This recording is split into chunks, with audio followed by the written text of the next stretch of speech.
Welcome back to Athletic Everyday, day number 186. This is a low body sprint and jump session. I was originally planning on getting some weightlifting in and some strength movements, but I felt like my legs needed the rest, and the jump session didn't go too well, so kind of frustrated me a little bit. But you've got to take each day as it is, and that goes for your body as well as your mind.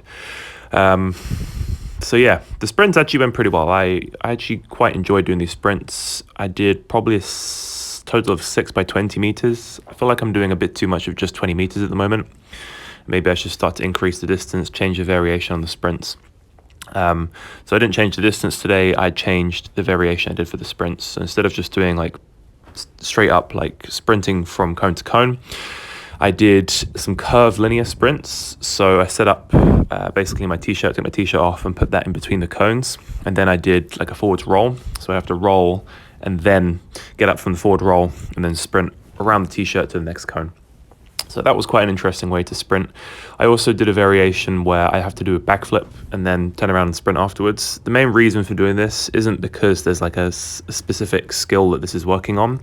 It's just to add movement variety, to just get me used to sprinting from coming out of different positions on the floor. So you should be able to sprint from more or less any position in order to be able to produce force at those joint angles. So whether that's sprinting from, just doing a flying sprint, so you're running into it and then sprinting, whether that's doing it from a curved start, so you're sort of curving into the starting position, or you're starting and then curving out of it. Sprinting from different positions on the floor, sprinting from going from all fours, 3-point start, 2-point start. There's so many different ways and variations you can add to make sprinting more creative and more, I guess you could say, more enjoyable. Adding variety to it makes it more fun, but it's also getting your body used to producing high amounts of force in different contexts, producing high outputs in all these different contexts. And I think that is what will work towards increasing your performance. So there's the backflip sprint.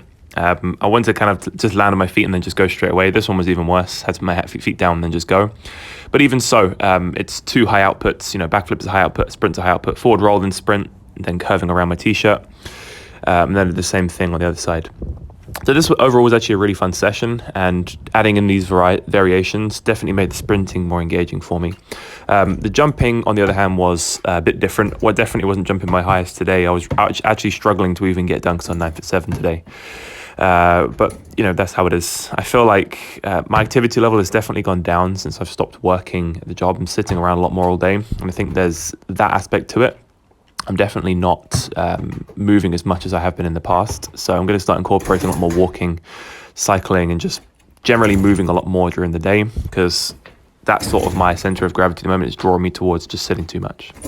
All right, guys, that's pretty much it for me today. Thank you for watching, and I'll catch you in the next one.